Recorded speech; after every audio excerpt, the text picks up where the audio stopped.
ఇరవై 26వ వచనం. అయితే లోతు భార్య అతని వెనక నుండి తిరిగి చూచి ఏమైందట? ఉప్పు స్తంభం అయిపోయింది, అంటే చచ్చిపోయిందండి. వెనక్కి తిరిగి చూసి లోతు భార్య ప్రాణం పోగొట్టుకుంది.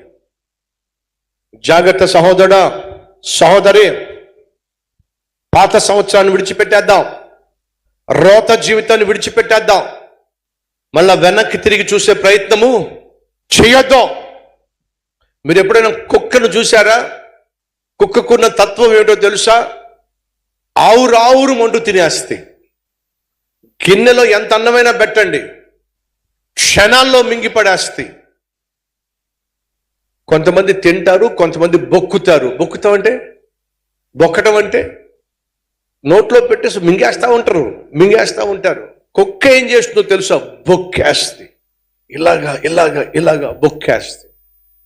అలా హడావిడిగా బొక్కేసి ఆత్రంగా బొక్కేసి తినేసి కాసేపు అయిన తర్వాత మళ్ళీ కక్కేస్తాయి. ఏం చేస్తాయి? హడావిడిగా తినేస్తే కక్కేస్తాయి. చిన్నపిల్లలకు మీరు అన్నం పెడుతున్నా లేదా మీరు తినిపిస్తున్నా, మీరు తొందరగా తినిపించేశారనుకోండి, వాడు ఏం చేస్తాడు చెప్పండి? కక్కేస్తాడు. ఇది సహజం. అలాగే కుక్క హడావిడిగా ఇంకా దొరకదేమో ఈ అవకాశం, ఇంకా దొరకదేమో నాకు అన్నం అన్నట్టుగా హడావిడి తినేస్తాయి. తినేసి ఏం చేస్తుందో తెలుసా? కక్కేస్తుంది.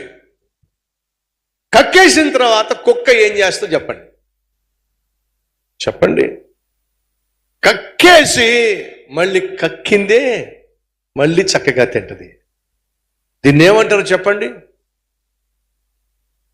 బైబిల్ అదే మాట ఉంది. ఎవడు తెలుసా? కుక్క తన వాంతికి తిరిగినట్టుగా మీరు మళ్ళా వాడి జోలికి ఏమిటట? వెళ్ళకండి. రండి. పేతురు రాసిన పత్రిక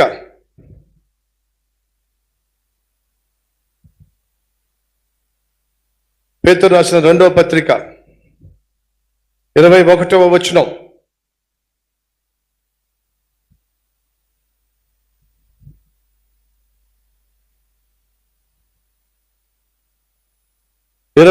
కూడా చదువుదాం.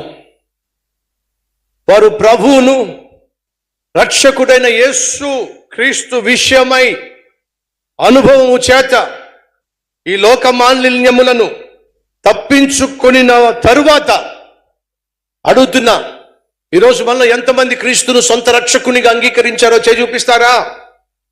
యేసును నా రక్షకునిగా అంగీకరించారన్న వాళ్ళు చేయి చూపిస్తారా? అయితే సంఘమా, సమాజమా, వినో, క్రీస్తును సొంత రక్షకునిగా అంగీకరించిన తరువాత, మీ జీవితాన్ని ప్రభువుకు అంకితం చేసిన తరువాత, బాప్తిజం తీసుకున్న తరువాత లోకానికి మీరు సాక్ష్యమిస్తున్నారు, నా పాత జీవితాన్ని నేను సమాధి చేసేసాను, ఒక నూతన వ్యక్తిగా నేను నెలలోంచి బయటకు వచ్చాను అని మీరు సాక్ష్యం ఇచ్చిన తరువాత మరలా వాటిలో చిక్కుబడి, వింటున్నారా? మళ్ళా వెనక్కి వెళ్తే, రక్షించబడిన తరువాత, బాప్తిజం తీసుకున్న తరువాత మళ్ళా పాత జీవితానికి వెళితే, మళ్ళా పాత రోత జీవితానికి వెళితే బైబిల్ సెలవిస్తుంది, మరలా వాటిలో చిక్కుబడి వాటి చేత జయింపబడిన ఎడల వారి కడవరి స్థితి మొదటి స్థితి కంటే మరి చెడ్డదగును. వింటున్నావా సహోదరి సహోదరుడు? ఒకసారి నువ్వు రక్షించబడిన తర్వాత తాగుబోతుగా ఉన్నావా? ఆ తాగుడిని విడిచిపెట్టి ప్రభువును సొంత రక్షకునిగా అంగీకరించావా? మళ్ళా తాగుడు జోలికి వెళ్ళమాకో. తిరుగుబోతుగా, వేశ్యగా, వ్యభిచారిగా ఉన్నావా? క్రీస్తును సొంత రక్షకునిగా అంగీకరించి పాత జీవితాన్ని విడిచిపెట్టావా? మళ్ళీ వ్యభిచారం జోలికి వెళ్ళమాకో. ఓ సహోదరి నా దగ్గరకు వచ్చి ఏడుస్తా ఉంది, అన్న నేను పాపిష్టిదాన్ని, నా భర్తను మోసం చేసి అక్రమ సంబంధాలు పెట్టుకున్న, జీవితాన్ని నాశనం చేసుకున్నా. అలాంటి నేను కల్వరి టెంపుల్కి వచ్చిన తర్వాత మీ వాక్యం ద్వారా నా తప్పులు తెలుసుకొని, పాపాలు ఒప్పుకొని, పశ్చాత్తాపడి విడిచిపెట్టేశా. మరి సంతోషించాలి కదా తల్లి. పాత జీవితాన్ని విడిచిపెట్టేశానన్నావు, పశ్చాత్తాపడ్డానన్నావు, రక్షకుణ్ణి, యేసు రక్షకుని అంగీకరించానన్నావు. మరి ఎందుకు ఏడుస్తున్నావు? అదే నన్ను చెప్పాలనుకుంటున్నాను. అక్రమ సంబంధాలు పెట్టుకున్నాను, అన్యాయంగా అక్రమ సంబంధాలతో డబ్బులు సంపాదించడం ప్రారంభించాను. కానీ కల్వరి టెంపుల్కి వచ్చిన తర్వాత దేవుడు నాతో మాట్లాడితే నా జీవితాన్ని ప్రభువుకి అంకితం చేశాను. నాలో గొప్ప మార్పు వచ్చిందన్నా.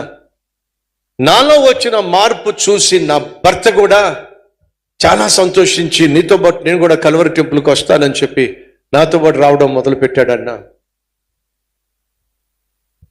అలా రావడం వల్ల కుటుంబంగా మేము వచ్చి దేవుణ్ణి ఆరాధించడం మొదలు పెట్టామన్నా.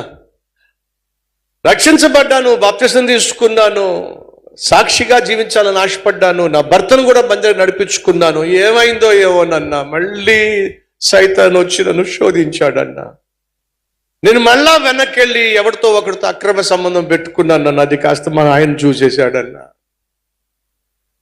ఇప్పుడు ఏమంటున్నాడంటే నువ్వు వద్దు, నీ దేవుడు కూడా నాకు వద్దు అంటున్నాడన్నా. నా పరిస్థితి మళ్ళా మొదటికి వచ్చిందన్నా, అంతకంటే దరిద్రమైందన్నా. వింటున్నారా సహోదరి సహోదరులు? ఒకసారి నువ్వు రక్షించబడిన తర్వాత, ఒకసారి పాత రోత జీవితాన్ని విడిచిపెట్టేసిన తర్వాత మళ్ళా నువ్వు దాని జోలికి వెళ్ళినట్లయితే నువ్వు మొదట్లో ఎంత చెడ్డవాడివో అంతకంటా చెడిపోతావు, అంతకన్నా హీనంగా తయారవుతావు. విను,